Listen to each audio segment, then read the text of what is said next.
रुमाल चाहिँ फाइनली हाम्रो आज बेलुकाको डिनरको लागि चाहिँ हेर्नु नि लेग पिस चाहिँ खर्याए वरि ल्याएर चाहिँ एकदम ग्रेभी बनाउन मिक्स गरेको छु पोटेटो एन्ड यो लेग पिस हेर्नु नि कस्तो देखेको छ।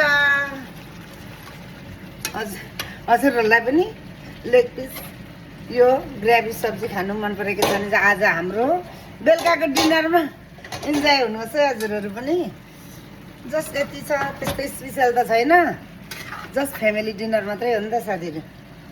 त्यही भएर यस्तो बनाएको हेर्नु नि मिक्समा चाहिँ यही देख्छ, यसरी मजाले पाक्दैछ। खाने बेला चाहिँ भएको छैन साथीहरू, भर्खर पाक्दैछ।